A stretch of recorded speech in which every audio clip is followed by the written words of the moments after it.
Alright folks, hope you're well. Welcome to another lesson. This one's just like a really short one. I did like a little jam on this last Christmas, and someone's just said, oh, I can't suss out the chords at the start.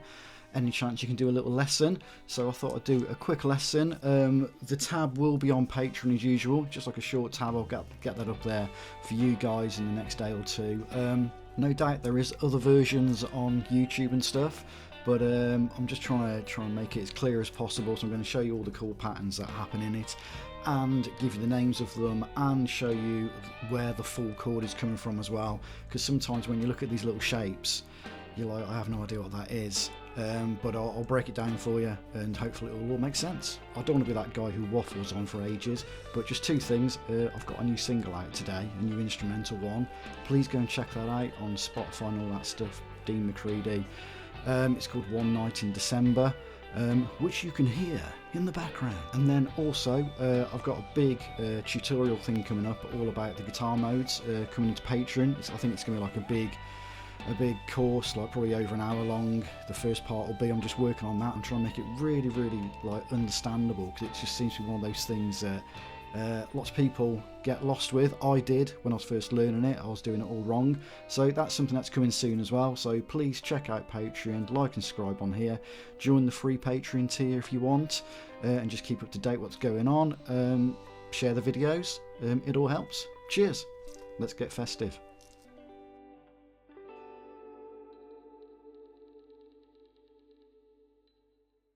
Okay then, so we're starting on this G flat 6/9 chord.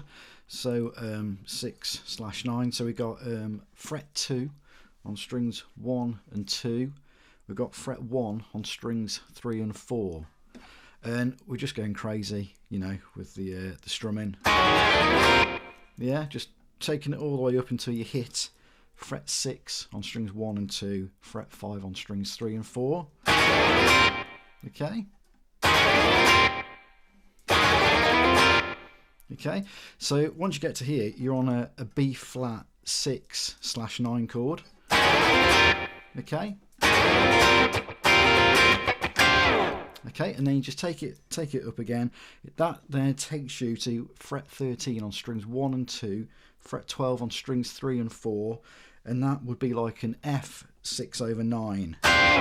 You know, so we're just taking out string 6, aren't we, really? So we got. Okay, after that we go back to this B flat. Okay, we just drop the trem down and up twice, and then catch it with the strum again at the end.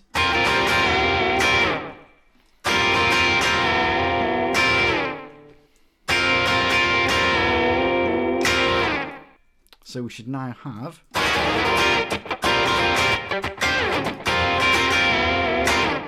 Okay, we're back up to that F6/9, 6/9. Another little slide on there. So we got.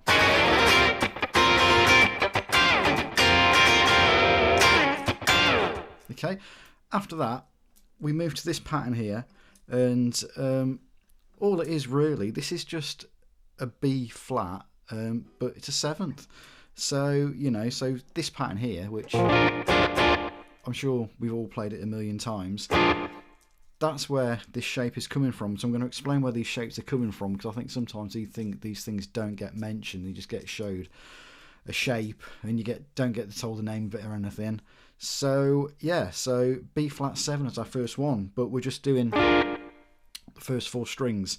So we've got fret 6 on strings 1 and 2, fret 7 on string 3, and fret 6 on string 4. So I'm barring across those 4 strings and then using my ring finger on fret 7. Okay, so that's just like a B flat 7. You can hear it, you know.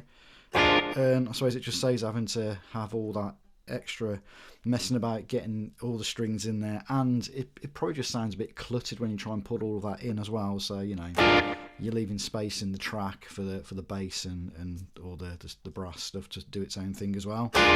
Okay, so after that we move again. We're doing a 9th. So that is a B flat 9, okay? So all we're doing then is holding fret 6 on string 4 with our second finger, fret 5 on string 3 with our first finger, fret 6 on strings 1 and 2. That's all it is. And then if we sort of take that, we can sort of see it's coming from this pattern here. You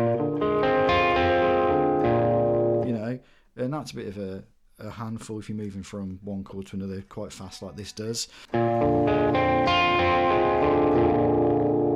know, you've probably seen that before, so that's just, you know, fret 6, fret 5, fret 6, fret 5, and then fret 6 again. That's where it's coming from anyway, but we're just playing on the top end of it. So we've got, okay, after that we've got this pattern.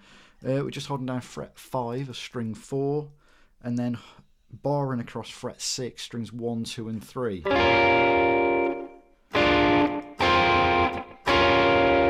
Okay, that is just like an E flat 9 chord there.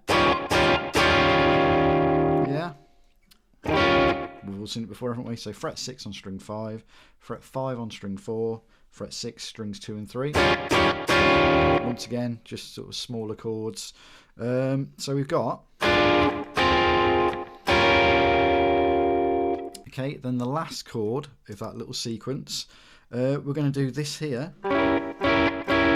So we got fret 6 on string 1, fret 5 on string 2, fret 6 on string 3, fret 5 on string 4. Yeah, so that's a diminished 7th there, okay?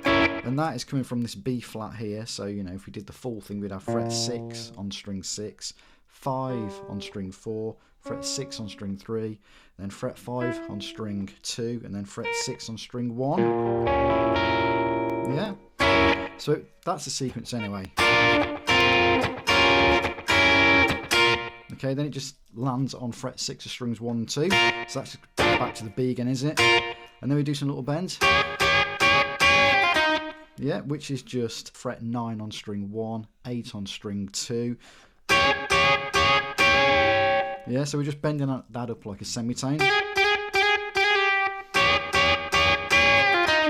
And then as you release it, you hit fret 6 on string 2 and then 8 on string 3. Okay. Okay, and then finally it ends with that F7 sharp 9 chord here. You know, so we got 8 on string 5, 7 on string 4, 8 on string 3, and then 9 on string 2. The old Hendrix chord. Okay. And that is the sequence. Okay, so we should now have.